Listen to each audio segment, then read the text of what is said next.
I was listening to your AI generated music. I don't remember what it was. It was like a video where I don't remember the name of it, but essentially it was like Black Mirror, but music.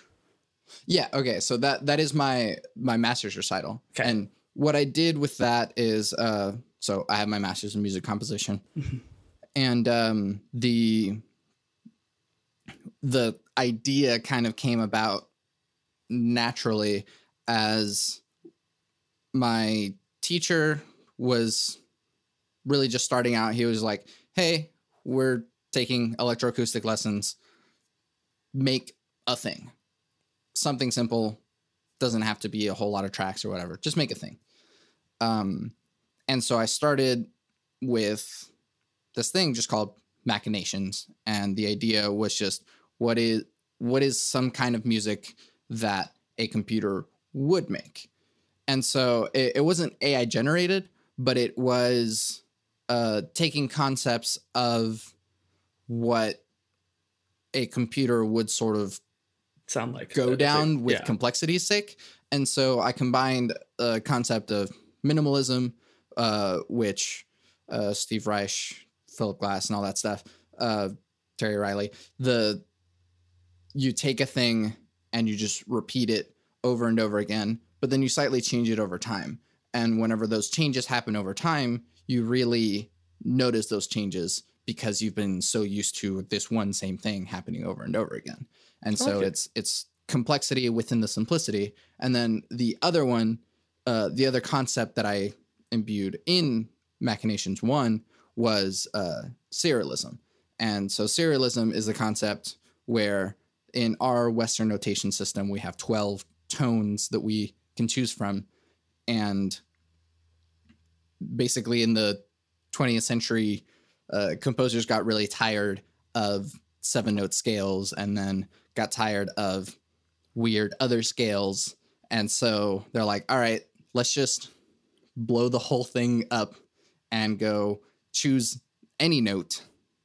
And instead of having a home note as we are used to, do, re, mi, fa, sol, la, ti, do, we can have a non-tonality system. And so they systematically made it to where no note is played more often than another. And so what happens is you get these 12-tone rows, which means that every time that a note is played, it won't be played again until the whole row is completed.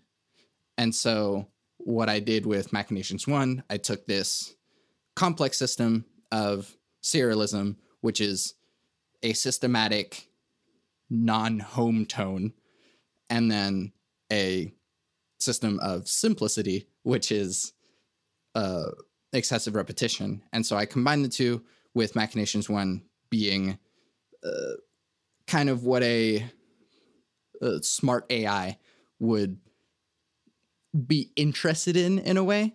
And so that's kind of the concept of it. And so there's a 12-tone row that kind of makes up the melody of the piece, and it's played over and over again. And so by the end of the track, you kind of know how that row goes because it's been playing at you for so long. In fact, it's like do do do do do do do do do do do do. Like I know that melody now because I've heard it so many times now. And whenever it changes in the piece, you really notice. And I feel like that's a problem that a lot of serialist music has, is that it's not very catchy. Yeah, and it just sounds like nonsense.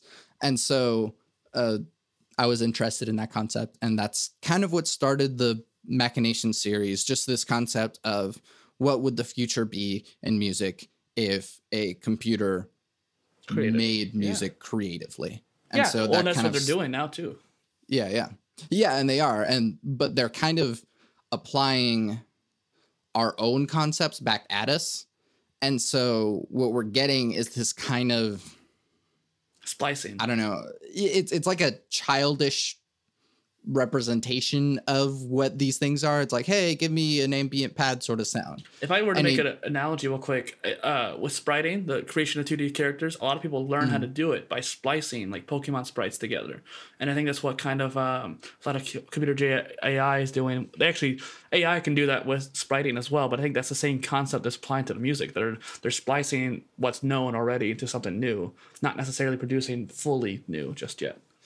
Yeah, and I think that's what the concepts that will come out of smart AIs is that we're starting to see and not even smart AIs now, because we don't have those, obviously, GAI, but or general intelligence. The algorithms more so that we have now are able to produce novel conclusions from pre-existing input. And so once we're able to compound those novel conclusions, we're able to have a sort of knowledge explosion and achieve concepts that we as humans haven't put into the algorithm itself, which is actually what Machinations 2 is about. It's sort of exploring the idea of an AI, a smart AI, getting connected to the internet, getting all of the information of the universe, or that we have of the universe, and then arriving at its own conclusions, and in a way becoming like a god, because it has so much more knowledge than we do that it would to us be indistinguishable from a god. I thought about this. We talked about in the last episode where the idea of the Venus Project, the smart cities, and one question you asked me, I remember, was, what do you think people can do to start actually working towards smart cities? And so that was actually a concept that I was really applying towards my first endeavor, I guess you could say, was called the United Living Construct, which is meant to be a hub of innovation. I created it to be almost, I don't want to say competitor, but another Venus Project in a way, essentially. Yeah. And I realized that one of the reasons why the Venus Project was, I don't want to say failing, but failing to progress, was the fact they weren't able to help change the lifestyles that people were trying to apply, which I think we established that the idea of the lifestyles need to change before the societal norms and the actual technology can. Yeah. No, I think that one of the big concepts within the Venus Project is the idea of self-regulating. And so using the power that society and culture has to be able to create a better society ourselves.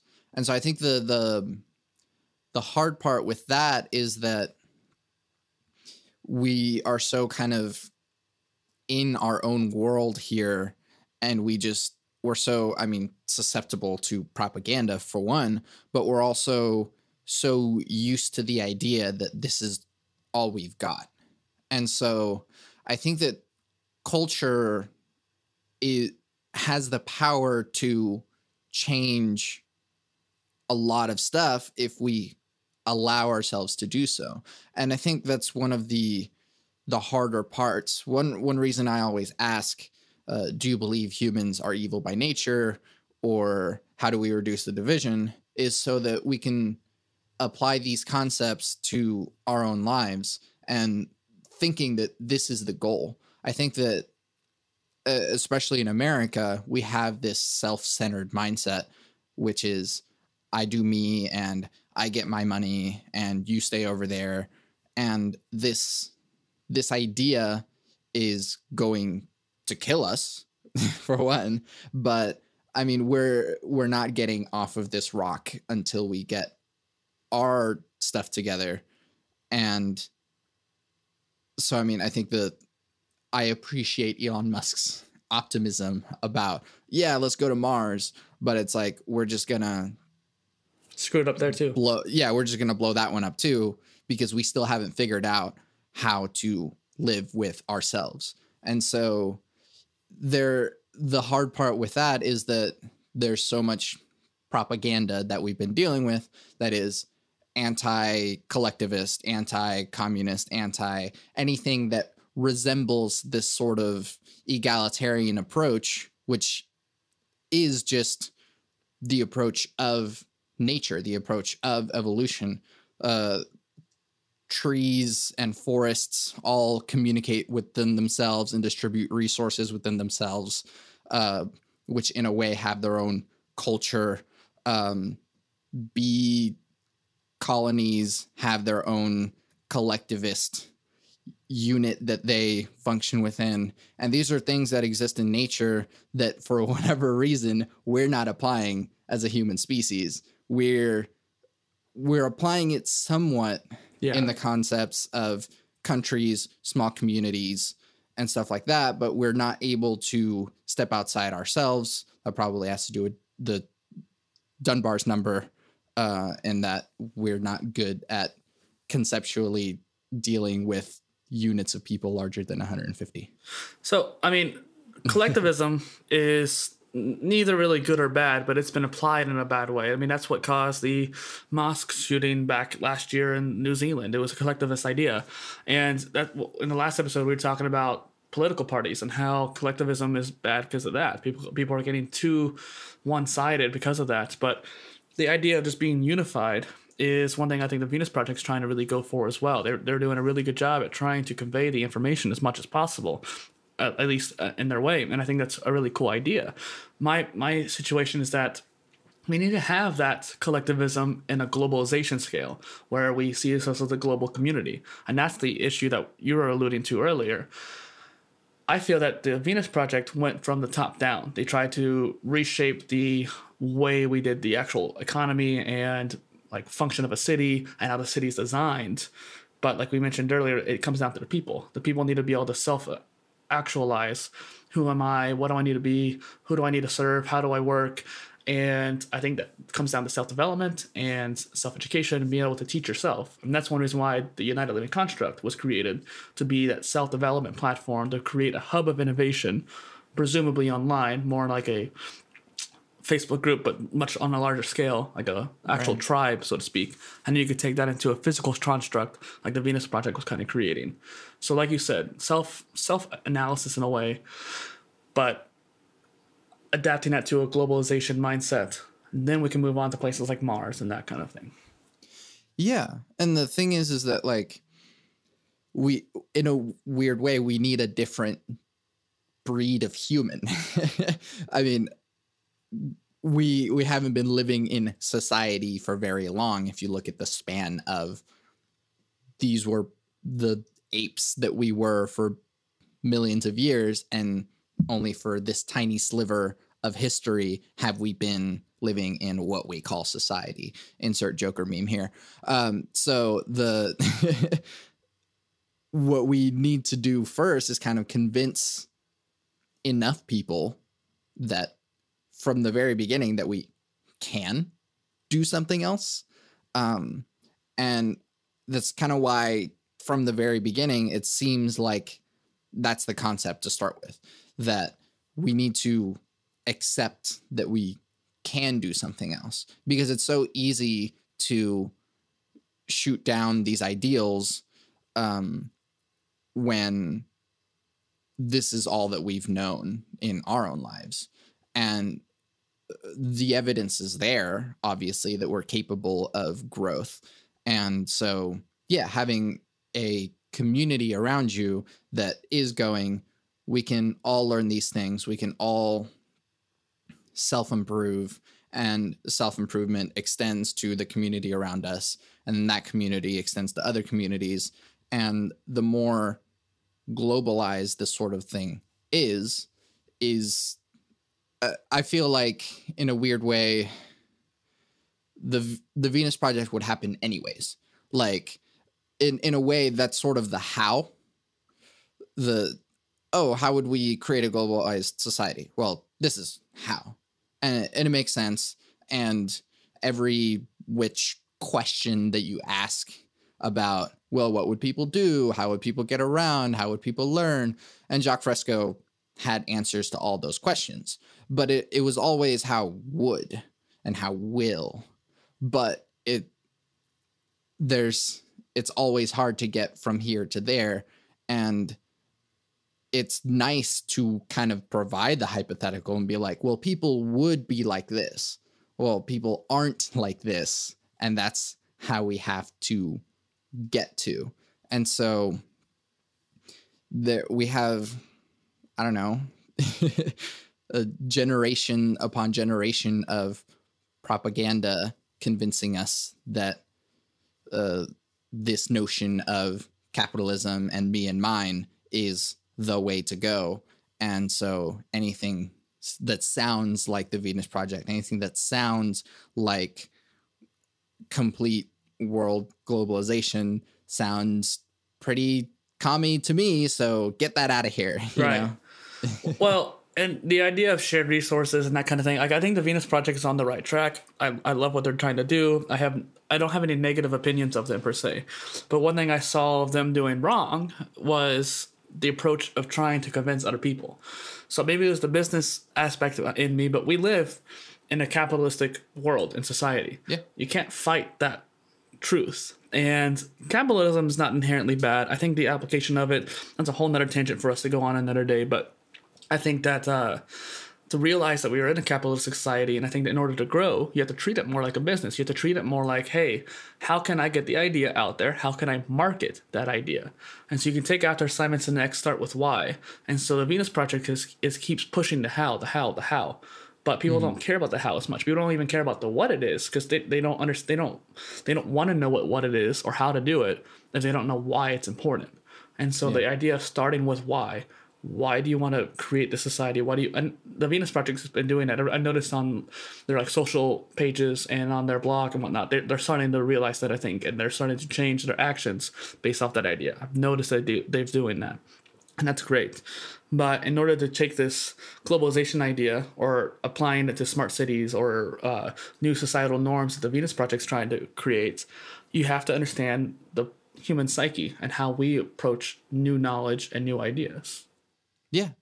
So then how do we sell that idea? Since, obviously we live in a sort of Darwinist universe, which is we have to learn to adapt within the systems that we're living in. And so, since we can't escape the fact that we are in a capitalist society and businesses and marketing is a thing that we have to live within, how do we sell the idea? Make it worthwhile for the people to do. Like, reason why Tesla has been able to accelerate their car growth is that the car company, like, this is almost sounds like a conspiracy theory, but the actual car companies have suppressed electric car technology for decades, almost 100 years now, because they had electric cars back when the car was invented in like the early 1900s, and it was suppressed. Made 2 documentaries about it. Yeah, they suppressed that technology because they wanted to make money off of the gas consuming cars, and so you have to find a company that does the opposite, where they want to support those new ideas, like Tesla. That's one reason why Tesla's been so successful, is that they were able to disrupt the industry that was already being created. And I think with the rise of technology being in the way it is, the global communication scale that we have with the internet, you can create podcasts like you're doing or like I'm doing to help change people's minds and understand the why behind why is self-education important? Why is philosophy important? Why do you have your podcast and share it with people?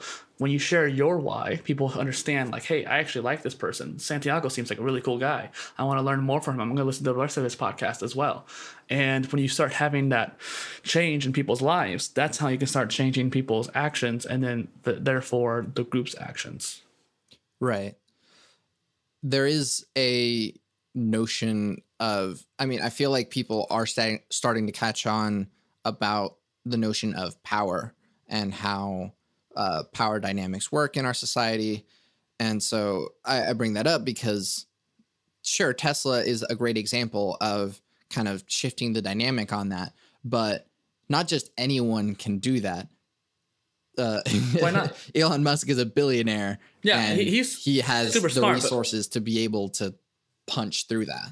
Yeah, and I mean, like, he didn't always have the resources, though. Like, he got to a point where SpaceX and Tesla were about to go bankrupt, and he had to split his money either to one company or the other, and he decided to do 50-50, which is a very risky chance. And he happened to be lucky enough and driven enough and successful enough to do it, but it wasn't him that did it. It was his team, too, behind him. He was able to build up a group of people. He was able to unite people towards a common goal. So it wasn't just him. There's no reason why we can't be that level of genius as well. He has a certain level of IQ and I think understanding of the universe that's very acute, but that's because he was always interested in science. He read textbooks for fun when he was a kid. Like, that's why he was special. It's not that he is some extraordinary being. Right, yeah.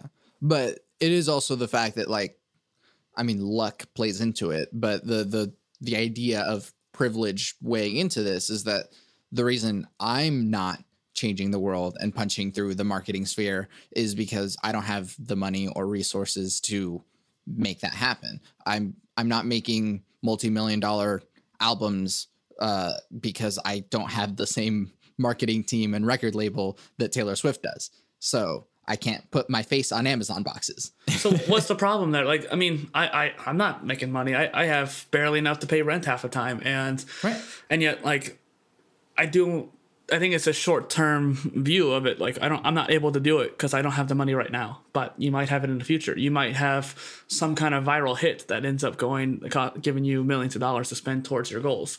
Elon was able to build his companies because he had a hit with PayPal and some of the other companies he had built beforehand. He had built himself up. People see him as an overnight success, but he's been doing it for decades now. And same thing for you. It's like, we're both solopreneurs in a way. We're both content creators. And sure. I don't know if you have a team behind you or any partners behind your podcast here.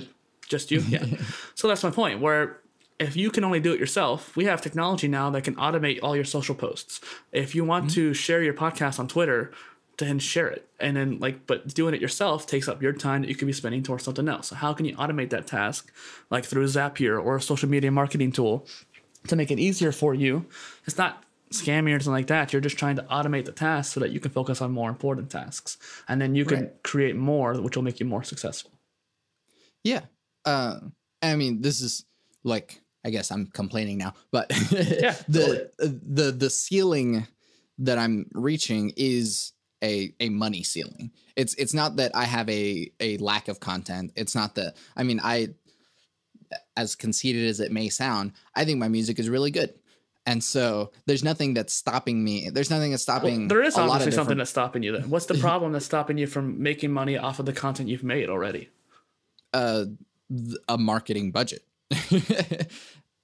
So, I mean, the way that people get their content out to people, sure, you can do social media posts, you can do all this stuff. The resources are there, but the people that break through are the people that are able to put money in to have it be on more eyes. I don't have as many eyes on my content. That's the big problem. I think we're hitting on opposite ends here, which is kind of nice. We can kind of debate about this a little bit. Please. I would consider myself a modern marketing expert, so you can pick my brain if you like.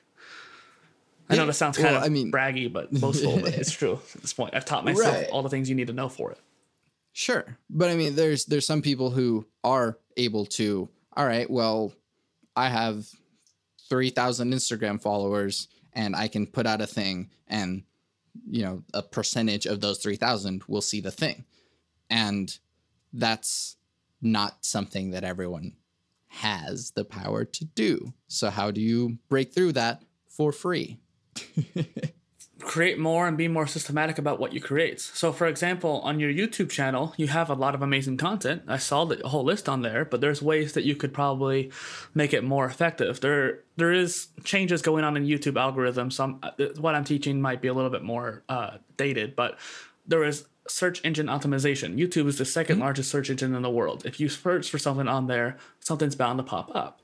And your videos might not be ranking as high and getting to as many eyeballs because of the way the tags are set up, the way the description set up. There are certain things that YouTube also rewards, such as if I made a comment on your video and you engage with my comment, either by replying or liking it or pinning it, that is engagement on the video, which will help boost your rankings because you're being active on the platform.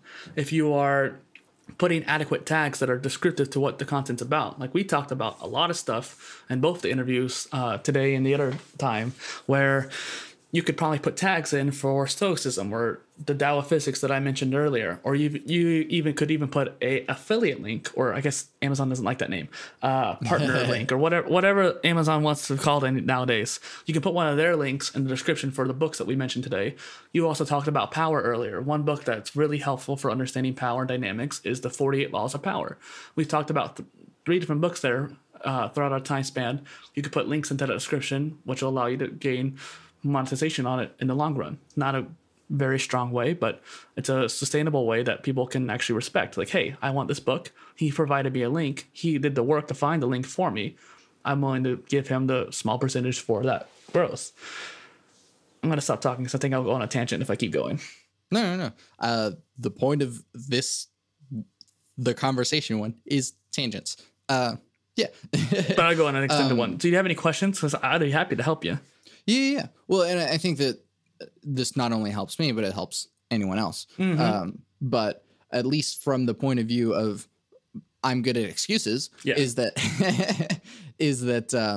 that additional stuff, SEO and all that stuff, costs time, and it's time that I don't have, or time that really, in all honesty, I'm at times too lazy to optimize. So well, then that comes down to the point of, first off, why don't you have time? Are you spending time on video games? Are you spending time on hobbies that probably aren't producing your results that you want? Like, I'm not judging you by any means. If you have a hobby you really enjoy, go and do it. We talked about happiness earlier. I mean, I'm happy for you to have happiness. But if you are complaining about not having enough growth with your channels, then that is a problem that you can solve by changing what effort you're putting towards time-wise.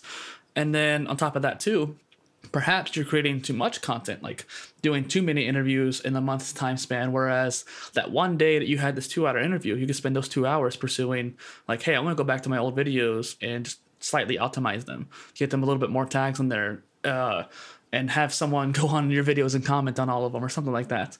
And just spend those 2 hours trying to share knowledge. There's probably a great video that you had, maybe like machinations that we talked about before. That was a really interesting concept. I had no idea that you had that on there. All I thought you had on the channel was this podcast. And so sharing that video again, making a small campaign, like scheduling out Twitter posts for the next year saying, hey, this is a project I worked on. I think you would really like it.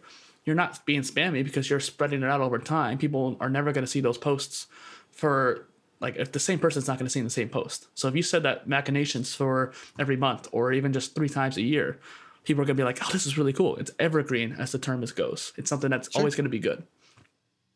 Yeah. And I do think that, I mean, this goes into a broader conversation about this culture is living on, I don't know, kind of being that kind of person. And if there's anything that is my shtick, is authenticity. And so I think that I don't like being a marketing guy because one of the questions I ask a lot of musicians is what is selling out? And I think that the general consensus is betraying your own values or morals or whatever to achieve monetary or fame gain. Then don't sell out. Right. Yeah. Sure. But I don't like the kind of person that I could become, which is, I don't know if you watch the show Atlanta, but there's this guy on there named Zan on an episode, and he literally records everything. He is wearing a shirt with his own face on it. He's hashtagging himself. He's plugging himself in every single conversation that he has with anyone. He exists as a social media being, and there is no person within. And the current system encourages this kind of behavior. True. It rewards this kind of behavior. And from a spiritual sense, in a way, I don't like being that person. And I think that the grind of, yeah, you got to just work harder, get on that grind, start optimizing your stuff, post all the time. And this is the way that, sure, we succeed within this system. And I understand that. And I know that that's the kind of work that it takes. But also, that's exhausting spiritually to me as a person. And so, yeah, it would benefit me to have, because I'm not the kind of person that's good at that. Well, yeah, and it would benefit to have a team behind you. You don't even need a team to do those things for you. Let's just put it in perspective, though. Like, if you're complaining, like, if I don't have any issue with you not doing it. Like, I personally think that if you don't want to do it, you don't want to do it. I think the first point to make is that marketing is not scummy. It's not anything that's bad. If you're doing crappy ads and you're shoving it in people's faces, that's bad. All marketing is not even a business sense. It's just conveying idea, letting someone know about it. I was having this idea about pharmaceuticals, like having different medicines and whatnot. We need to know those medicines exist. There's some people who really need those. But I was watching a show the other day on one of my few breaks that I take, and there was a pharmaceutical ad for something that I would never have in this generation of my time. Like, if I am in the future where I have that issue, then I'll be caring more about it. But right now, they're showing me this ad, despite the fact none of my data they've collected on me is relevant to me actually needing that. That's scummy. That's annoying. I don't need to know that ad. That is bad marketing. But that's just because they are not taking the time to share something that's relevant to me. Versus the other day, I downloaded an app that was really relevant to me called Voice Hub, which is a cool new kind of TEDx podcasting platform where you could share ideas with people. And it's in a beta test, so I got access to that. But because I downloaded that app, I got an ad on Instagram saying there's a new app that's kind of like it that you might like. That was relevant to me. I actually checked it out. I didn't download it, but I checked it out. I clicked through, as they say. And that was because it was relevant. And that's kind of the true marketing. Is it important to the person that you're trying to gear towards? And think of it almost like this. If you're not marketing your awesome podcast to other people, to like people who are going to like it, I think I found you through Matchmaker, which is a type of marketing, right? Yeah. You're marketing yourself to other podcast guests and hosts and that kind of thing to get more guests on the show. And that's literally just a generic example of marketing. If you're not finding people on the show or to show people the show, you're almost doing a disservice to them because you're creating this awesome content, but not letting them see it. Yeah. Yeah. So point number 1, I'm lazy and I suck. No, I'm just kidding. No. But no, I mean, and that's the thing is that I'm at least self-aware enough to know that I don't want to be the one to do that. And either I could let go of that and do it anyways, knowing that there's stuff I would rather be doing, or I could find other ways of doing that. And I mean, yes, we ended up making this about me for right now, but it is that, like, I don't know. I think everyone has a limit to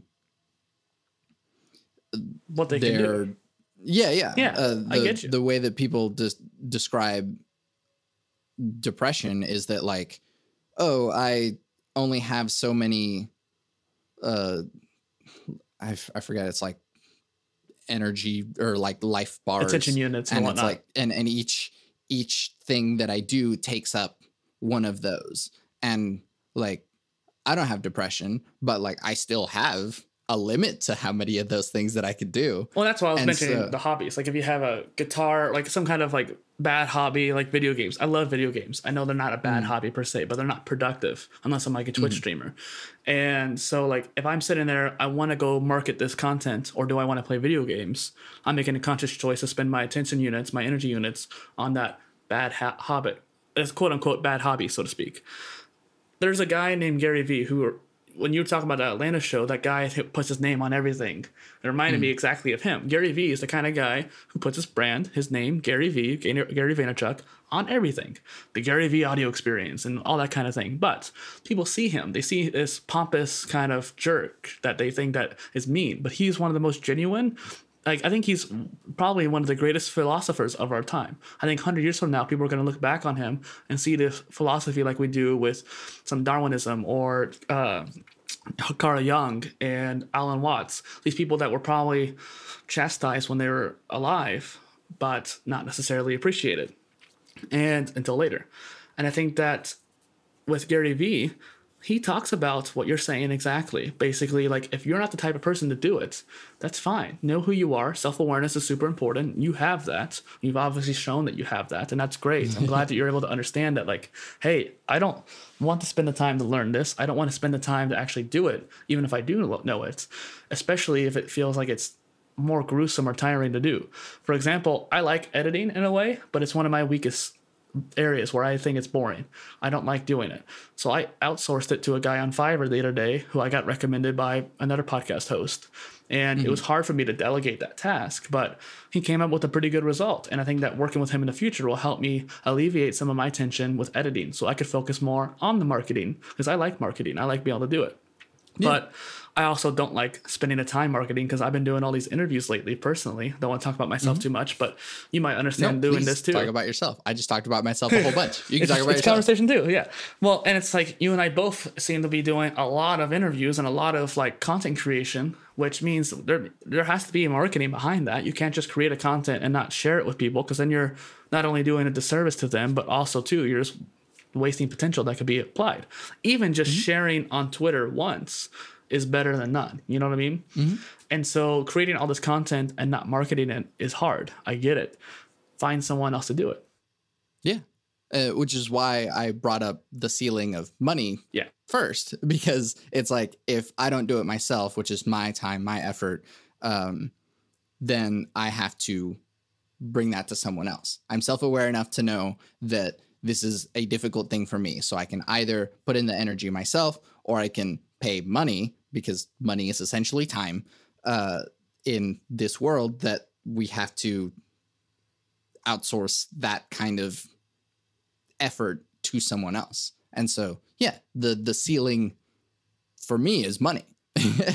So, okay, let's go back to the Venus Project then. They're talking about a more resource sharing economy where you and I both said we want to work towards that goal of like changing how the economy works, changing from a more, less capitalism and more kind of globalization and unity. And so we still have the barter system. If you have a particular skill, such as music generation, or maybe someone's wanting to create their own intro for their brand or something like that, and you have the skill to do it very quickly, even if you don't like doing it, it may only take you 30 minutes to make them something pretty decent. You can exchange that 30 minutes of work for them doing 30 minutes of marketing for you. And so just finding someone that can work with you. I actually went on Reddit and looking for like co-founders or content creators that I could exchange effort with in order to do something like that. And so just finding someone that would work with you to help you with your weak points, and you can help them with theirs. That's a beautiful concept that I haven't thought about. And that's the point of these things. So what are the ways in which you find kind of those limits? Because obviously not everyone is famous. If everyone was famous, then no one would be famous. So where do you find those limits in that I'm not reaching as many people as I could be, or I'm not able to, like, where are the walls in your experience? So I think we're pretty similar in nature and in the problems we faced. I may be a little bit farther along because I've been trying to work on this for a little bit longer. I started back in 2011 blogging, and so I started looking at social media marketing way back then even. Right. And I also really care about, like, I don't have music production like you do. I didn't pursue a degree. You focused your energy on those things, and that's totally okay, and that's what you wanted to do. But because of that, you weren't able to learn the marketing or the other areas of stuff. And so for me, my challenges have been the same kind of deal, but kind of what you mentioned earlier about the energy units is that, and the hustling and the grinding, You sometimes just have to do it. Sometimes it just takes execution, staying up late some nights, and after editing a podcast for 4 hours, spending 2 hours marketing it or preparing, like scheduling it ahead of time so that you don't have to do it 30 the day of. And then there's also concepts of batching. So like doing 2 podcasts in one setting is a really good way of batching. You can create a lot of content in a short time span. I like that idea. And if you do that with the same concept of marketing, instead of creating content every day, trying to share that same podcasts from a week ago today, you could just set it up all on the Sunday that you're doing it. Like we do this today, you do it tomorrow, and you schedule it out for over time. So it conserves energy and that kind of thing. So I mean,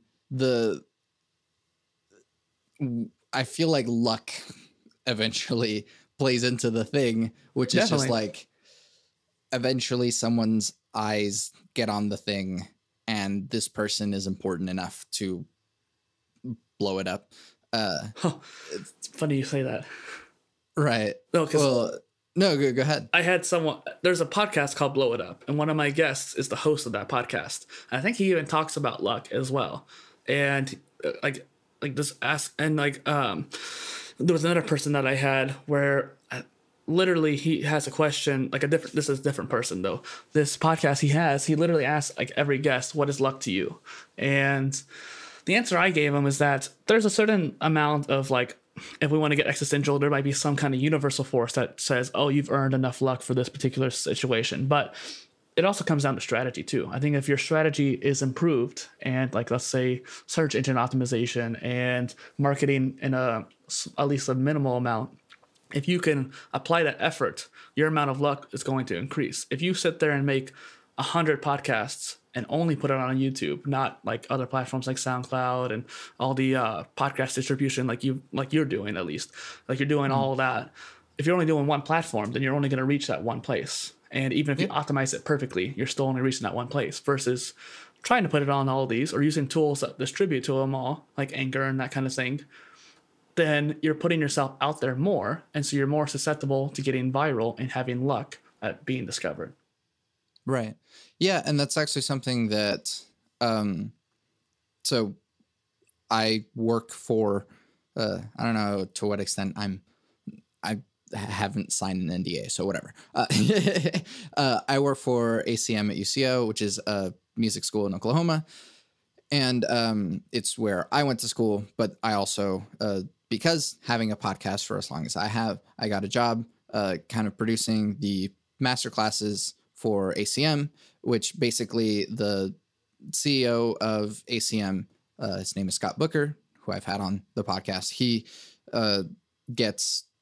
he's the manager of the Flaming Lips. That's a very important thing to know because he is the manager of the Flaming Lips, he's able to talk to different managers, different business people, different musicians, and have them come to the school if they're touring nearby and give a masterclass. And they'll give an hour-long talk, lecture, interview, whatever it might be. And so my job is to take this 10-year-long backlog of interviews and masterclasses and edit the audio, video, and transcribe them. And so that's the longest part of the process. But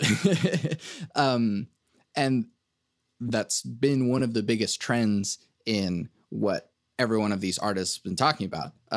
He's had Roger Daltrey of The Who. He's had Jackson Browne. He's had Nile Rodgers, Ben Folds.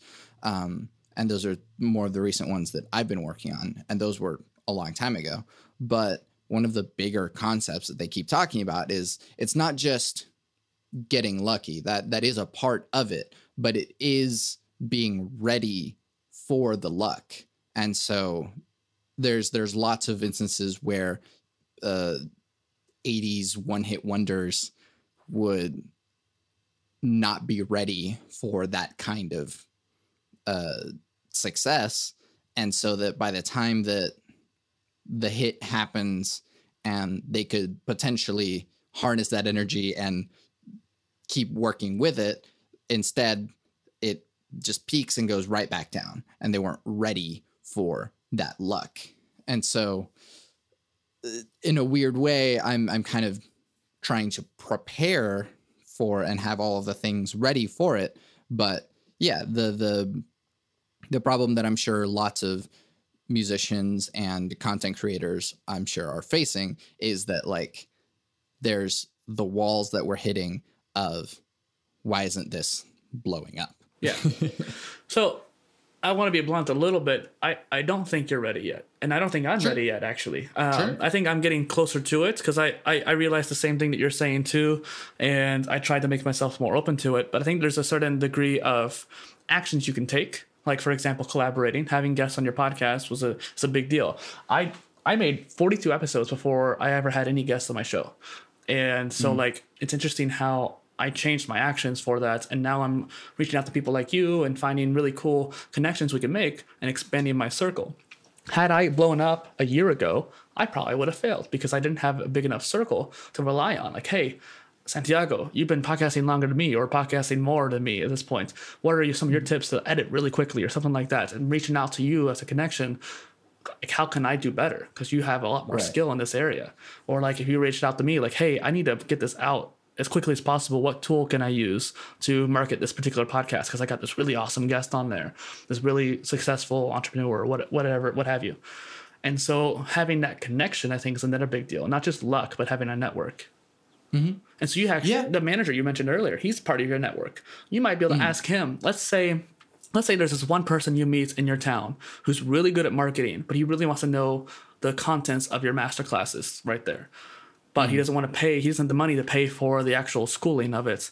Maybe you could convince your manager or whoever's the person in charge of that content and data, like, hey, can I let this one person access this content and I'll do X amount of work for free for you. I'll transcribe 4 episodes. I don't know how the quantity of your work is, but I'll transcribe 4 of these episodes for free if you let me have this guy access the cool masterclasses that you have, because he's going to help me with this task. So you can exchange between a few different people and get the value that you need by being that connector of those people. Right. Yeah. And I mean, unfortunately, sometimes the answer to some of the questions is just like work harder. It sucks. Yeah. And so it's like, oh, how do I get better at editing a podcast? It's like, learn Pro Tools, my man. Sorry. Yeah. But I mean, that helps. Like I learned shortcuts on I use DaVinci Resolve and Audacity, and I learned shortcuts in Resolve that allowed me to expedite some of the processes I was trying to do. Ironically, I forgot them, so I need to practice them more and learn the skill more effectively. And I know that's a weakness of mine, that I just completely forgot to practice those shortcuts, and I forgot them. But when I switched over to a different sprite designing program for just graphics design, I learned that the old program had no shortcuts. Control Z, that was it.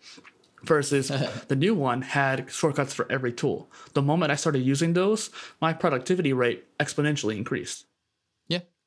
Yeah. And that kind of goes back to the learning how to learn sort of thing, is that a friend of mine brought up this concept of technical debt, which has been sticking in my brain a lot, which is you just had a thought. So so the technical debt, the first thing that came to mind was a book called The Phoenix Project, where it's a project management oriented book. So one thing I actually learned a lot was about project management and organizing the systems that you do to execute your tasks. So what order of operations do you do to make this podcast? Set up the guest, have to interview the guest, edit the podcast, market it out. That order of operations, what do you do? What can you break that down to different chunks to get that done easier?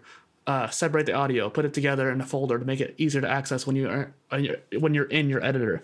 That project management cycle or sprint is what talks about in that book. And that book is a story about how they changed project management methodologies and dramatically changed the actual amount of technical debt that they had. Their company had an insane amount of technical debt, and they weren't able to get out of that hole until they started changing their project management. So that was something that you might really enjoy. Yeah. And it's a funny thing because, define technical debt, because you probably know the concept better than I do. Well, you probably heard it since I have, but essentially technical debt is the idea of, let's say you're building a software tool. That's what a lot of the people who use that term are doing. They're building some kind of tool to be used for a company or for a person. And there is a list of features you need to have in order for this tool to be used. And if you're trying to develop these features and you say to these people, hey, I'm going to release this feature at this time, or you release, or even internally to the CEO, I told the CEO that we're going to release this technology at this time. And then you're a week late, then you're 2 weeks late, and you finally get it done, but now you're behind on the other task that you were trying to do. And so over time, every week that it takes, you're getting more and more into technical debt towards that particular technology that you're developing. Yeah. Yeah. And I think that, more so too, is that like the time that is spent learning a technology is a part of that technical debt. And so it's like the time that someone might spend if they're like, ooh, I want to start a podcast, they go, all right, well, what do I need to learn? And so it's like you're spending so much time learning how to produce audio, learning how to set up a website, learning. And these are all things that I had to pick up myself as I was starting a podcast. And that's all stuff that has to be done before you even begin the endeavor, before you first put out the first podcast. Not necessarily. So that comes down to quality. Like this is more philosophical debate. And so like Anchor.fm is a tool where you can literally pick up your phone, sign into the app, and make a podcast right off the bat. The quality may be all right. The audio quality is certainly not going to be as good as this Yeti mic that I have here or your mic that you have there. Mm-hmm. You don't even have to have a mic to actually use the app. But you could literally set up a podcast, and they're free too. There's podcast tools like it, like I use and probably you use, that are not free, that are better, because Anchor has some limitations when it comes to distribution and control over your stuff, which is a whole nother topic to go on. But it's a really good app. I used it myself for a time even too, where if you want to just get started creating podcasts, then you can. And the same thing goes for YouTube. You literally can pick up your phone, make a YouTube video, and upload it right then and there. It won't be good. You may not get anybody's reach, but the practice that you get is way more important than what you would learn on a Google Doc or some kind of resource on a blog post or video that you watch. I didn't start making my YouTube videos until after my podcast, despite the fact I wanted to do them tangentially, because I didn't feel comfortable being on camera. I didn't like seeing myself on camera, and I also had technical issues, which didn't help. And then also too, the podcast. Some people don't want to face the idea of hearing their voice through the audio. It's a bone conduction thing. Your jaws conduct more of the audio from to your mouth or your ears, so you actually sound deeper in your head than you do on the recording. And so people don't like that sound, but the only way to get used to it is by doing it more. So, yeah. Yeah, and I think that's actually a question that people have asked me a lot before. It's like, how do you get to listen to your own podcast? And I'm like, that's just the way I sound. Yeah. That also comes down to like being a singer myself. Yeah, and so I really have to get used to the sound of my own voice, or else I'm not going to learn anything from hearing myself. Yeah. So, but yeah, no, I think that you can have a different set of standards, I guess, is that right from the get-go, I knew that I wanted to have a certain standard because I was in school for music production. Yeah. And so I at least need to have that part of my credibility be like, hey, I went to school for this. I should make quality audio at least. Mm-hmm. Well, and for the most part, if you have a microphone, that's usually good enough for the most part. Like you can do Audacity is free, and you usually pick that up pretty quick. So you get a cheap microphone off Amazon, and that generally is crappy, but it dramatically improves over like iPods or AirPods and whatnot people use. And so if you get a microphone, you can generally do higher quality off the bat. You know better, obviously, because you're a production person. But for someone who's not a production person, they won't necessarily notice a difference. And for you, you know some tricks already from your previous experience with singing and production that you might be able to use those tricks to take a cheap mic and make it sound a lot better. Yeah. It's just EQ. Yeah, exactly. I still don't know how to EQ well enough. Like turn down some channels, boom, that's all I know, and I don't even do it. So I need to learn more of that. Right. But and that's how this is what I keep referring to as meta podcasting, but like we're talking about podcasting in that that's what we are talking about is skills that, and what you're talking about is skills that we can interchange and we can talk about and we can grow and learn from each other in a way that doesn't cost either of us money, which is nice. Yeah. Well, and talking about skills is that it kind of leads back to my whole shtick about being a polymath. I wanted to be a polymath content creator. That's just kind of how I evolved my content creation. So that's one reason why I did a ton of research on every platform. I know I don't need to be on every single social media. I mean, you kind of do nowadays, considering how the social media influencers, air quotes, if you can't see it doing air quotes, but those influencers have developed. You have to be omni-channel, as the term is called, where you're literally everywhere at once.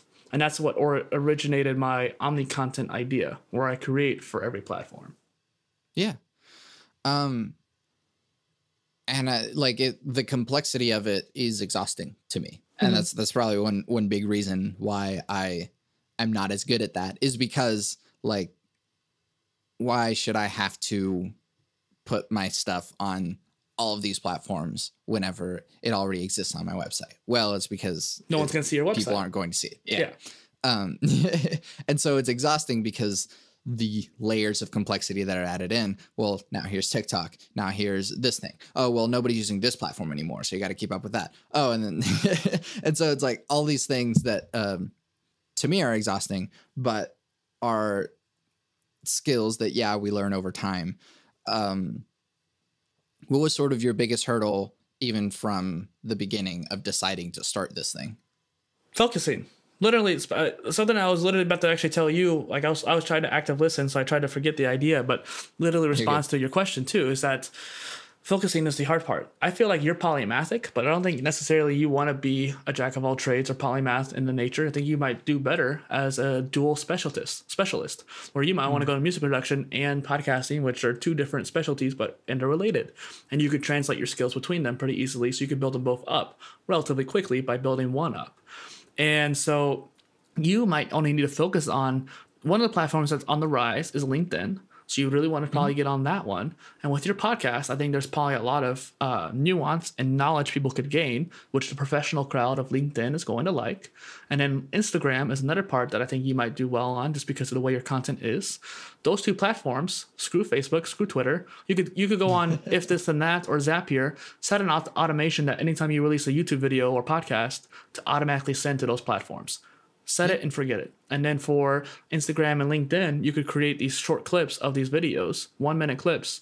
Shouldn't take too long. Just cut it out of your Logic or Pro, or even just use a certain tool that I know of that you can use, where you can literally create little clips of your audio, visualizers, and just put it on those platforms. People are like, oh, this is really cool. You could build up your professional pathway and build a network, considering your background is going to be super helpful. I think being a master's and overall what you're doing with the master classes, that's some skills that you could really actually use on the LinkedIn platform. I think people really love hearing more about that, and like you can talk to people about it, make friends, make a network. Then on Instagram, there's people who are going to like enjoy it as an entertainment aspect too. Yeah. For me, I couldn't focus. That's what I was going for. Where did you end up focusing? So that's what's funny is that I didn't. I actually focused on not focusing. I stopped listening to the experts, and it's like, this is stupid. I don't want to focus on just one platform. That's what I know I don't want to do. That's the one constant that I always had. And so I learned how to do it on all platforms. And I'm not trying to make everyone do that. I know people don't want to do that. That's why I told you when I gave my didactic and unsolicited advice to you, I was like, hey, just focus on these two. But for me, I want to be everywhere. So I learned how to be good on individual platforms. And then what I learned was repurposing.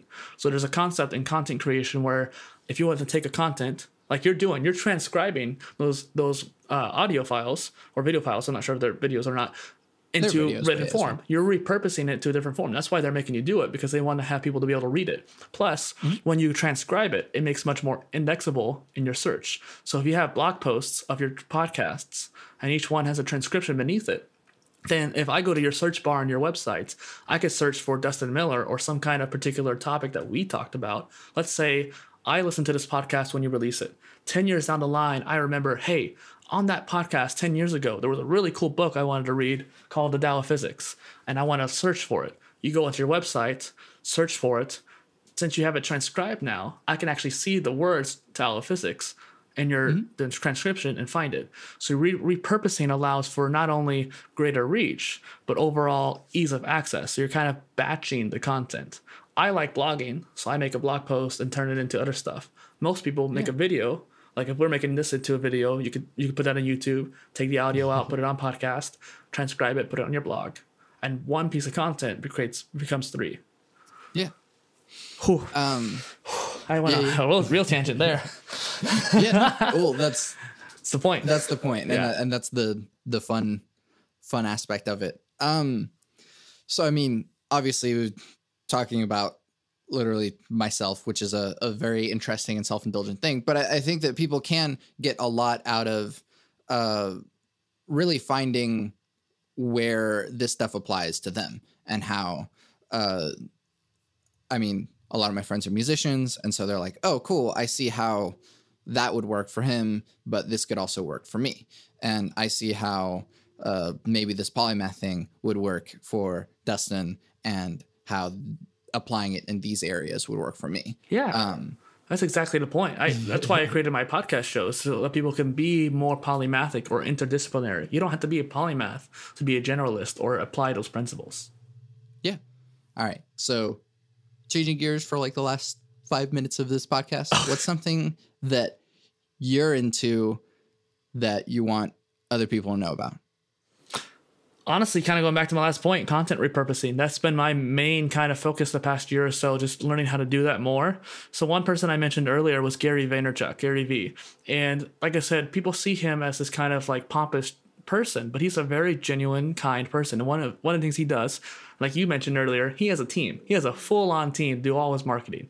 But he still tries to do a lot of it manually. And he actually created that kind of concept of, not created, but he created a slideshow sharing how he breaks down his content. So he'll take a 1-hour keynote or like a 2-hour podcast and break it down into these different chunks. So one piece of content turns into 64.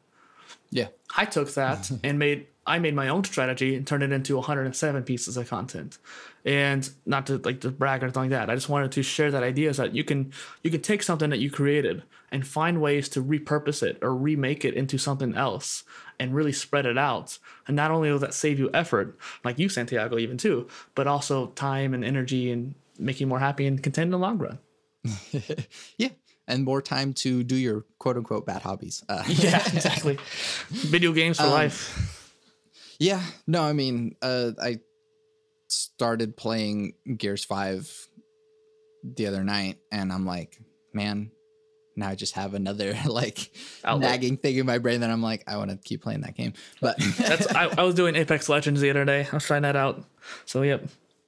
Yeah, no. And it's dangerous in a way, but like, I don't know, how do you manage that time as well? Because I mean, I know that you do fitness and aerobics and that kind of stuff. So it's like, that's another thing that takes a lot of time.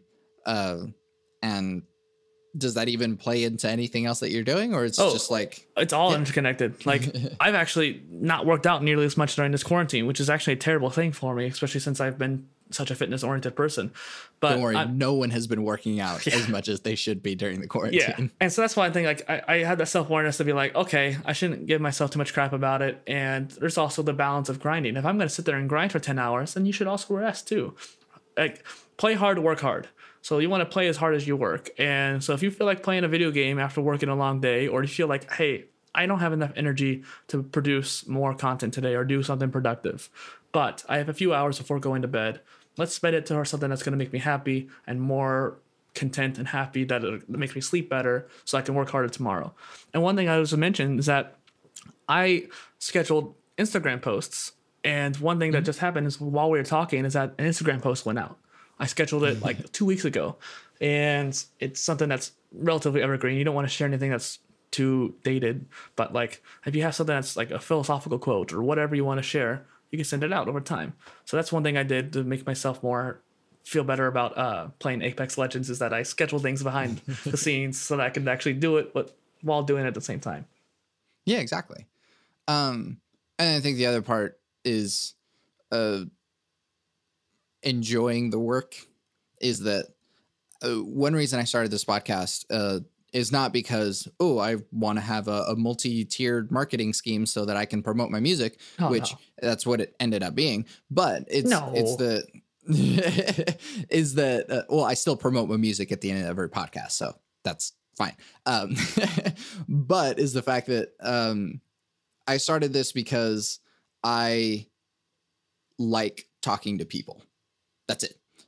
Whenever I was in high school, I didn't have a car, and I was really involved with like marching band and show choir and musical theater and all that stuff. And so a lot of stuff would end up getting out at like 10 o'clock, 11 o'clock, and I didn't have a car, and friends would give me rides home. And then what would end up happening is we'd sit in my driveway until like 3 a.m. just talking about deep stuff all the time. And so that's a way that I got these deeper and close relationships with some of my closest friends now. And even for people that I'm not friends with anymore, just over time, because high school was a weird time, is that I still remember those times fondly because we were able to have these super deep conversations and get to know each other on a deep level. And that's sort of the point of the podcast. And so in a weird way, it's this accelerated friendship module. But then the other part is like, I'm passionate about it. Definitely. I can see that. And so it makes having these conversations that might seem like work a lot of fun. And I mean, that's why I'm a musician too. Because it's close to your ikigai. Like it's something that you enjoy doing that drives you forward. That's the thing. If you have an ikigai or passion, this is something you're passionate about, not to interrupt or anything like that, but you're literally pursuing something that's passionate about it. Your attention units, your energy units are going to either be increased or decrease at a slower rate because you're more passionate about it. Hell, they might not even decrease at all if you're really passionate about it. I love talking to people too. I think this conversation was fantastic. I'm going to get an extroverted high after this for the next few hours because I've been talking with someone cool. So I get you. Yeah. So last thing, what recharges your battery? What gives you more energy units to go on and keep grinding? I already answered just now. Literally, just like talking to people is fun for me. I'm an ambivert. I'm not even a pure extrovert. I love being on my own too. But I recharge by playing, like we talked about earlier, knowing yourself, knowing when you need to take a rest.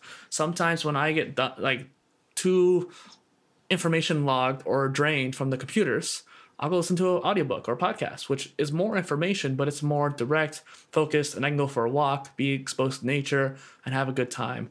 Or I can have a conversation with someone like yourself and have a good time that way. Yeah, sweet. Dustin, thank you so much for doing this with me. Thanks for having me.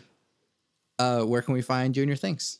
So all of my stuff is linked on my main website, PolyInnovator.space. Sweet. There's all sorts of cool stuff you can find on there, and all sorts of anything. And like you said, whatever kind of content that you want to consume, it is in that format for you. So it's perfect for anyone and everyone. Well, and just to also kind of add a little bit, my personal brand's name is PolyInnovator. It's basically my alternative name in a way. And literally, if you go to any obscure platform, like blockchain social media platforms or any kind of social media platform, any platform at all, you search for PolyInnovator, you're bound to find me. Yeah, heck yeah. So try and dig into the deepest trenches of the internet. Yeah. And type in PolyInnovator.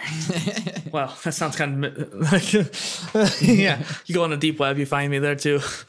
Yeah, maybe not. Maybe not. Or, hopefully not. Well, deep web's not bad. It's the dark web that's bad. I don't care to know the difference, and that's fine. All right. Well, no, yeah. Thank you so much for doing this with me. I'm Santiago Ramones. I'm Dustin Miller, PolyInnovator. Thanks for being here. You can find everything that I do on my website, santiagoramones.com. I make music.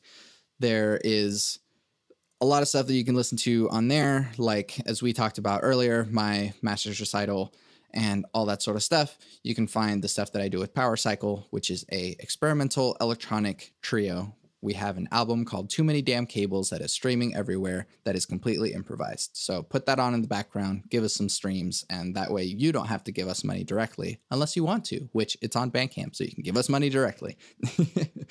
I was in my podcast with my 3 things. They shape my life philosophy. Those 3 things are: love never fails, it's going to be okay, I might be wrong.